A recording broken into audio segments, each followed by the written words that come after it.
आज बालों से जुड़ी समस्या लेकर हम आपके पास आए हैं, क्योंकि बहुत सारे लोगों की ये समस्या बनती जा रही है, खासकर बालों का झड़ना। पहले लोग कहते थे कि जब लोग ओल्ड एज में जा रहे हैं तो उन्हें ज़्यादा समस्या होती थी, लेकिन आजकल ये कहीं ना कहीं युवाओं को ज़्यादा प्रभावित कर रहा है।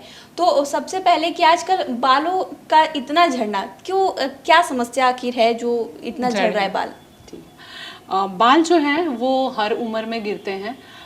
मेल्स और फीमेल्स में उसके रीजंस अलग अलग होते हैं। दो मोस्ट कॉमन टाइप के हेयर फॉल होते हैं, एक को हम बोलते हैं पैटर्न हेयर लॉस और एक को हम बोलते हैं टेलोजन इफ्लूवियम। तो पैटर्न हेयर लॉस जो है वो मेल में अलग होता है और फीमेल में अलग होता है। ये मेल में हम इसे एंड्रोजेनेटिक एलोपेशिया बोलते हैं। Alopecia is a hair loss.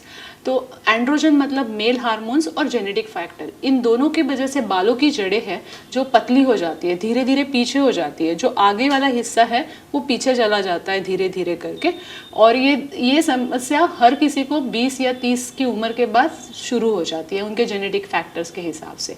और अगर हम इसका इलाज नहीं करते तो आगे चल के गंजापन आ सकता है।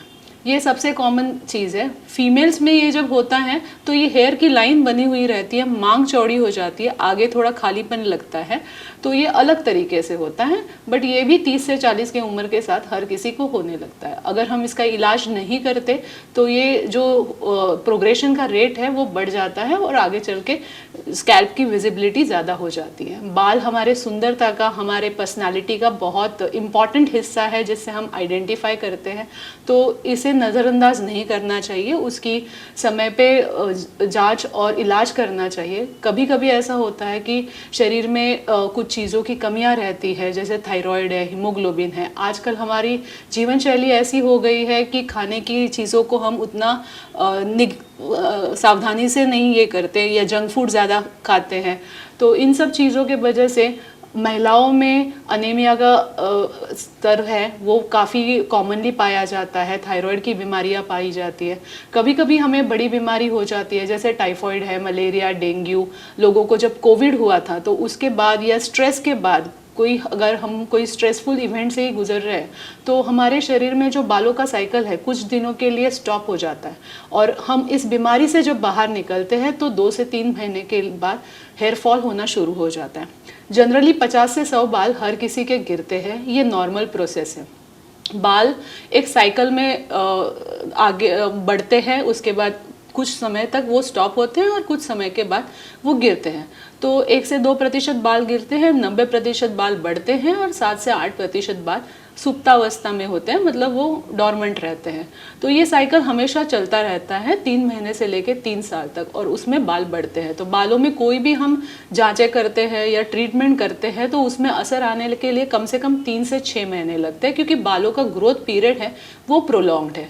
बाल प्रोटीन से बने हुए रहते हैं तो इसके लिए प्रोटीन वाली चीज़ें हमने ज़्यादा खानी चाहिए, संतुलित पोषक आहार खाना चाहिए। जो आपके शरीर में अगर जो कुछ कमियां हैं, अगर आयरन डेफिशिएंसी अनीमिया है या B12 अनीमिया है या थायराइड वाली कमी है, तो उस हिसाब से आपने अपना आहार डिसाइड करना चाहिए।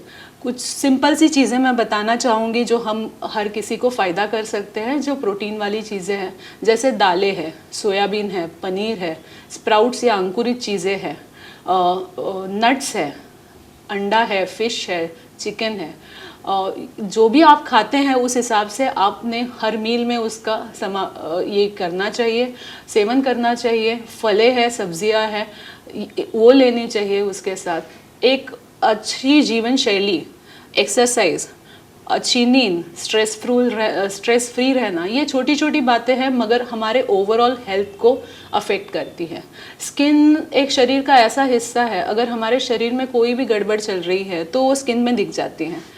आपने खुद भी नोटिस किया होगा कि जैसे सीज़न चेंज होते हैं, हम ज़्यादा स्ट्रेसफुल होते हैं, हमारी स्किन डल हो जाती है, हेयर फॉल होना शुरू हो जाता है सीज़न चेंज के बाद। तो ये हर किसी के साथ होता है। तो जो एक स्वस्थ जीवन के पिलर्स है, खाना, नींद, स्ट्रेस फ्री रहना, एक्सरसाइज करना, ये बहुत ज़्यादा ज़रूरी है।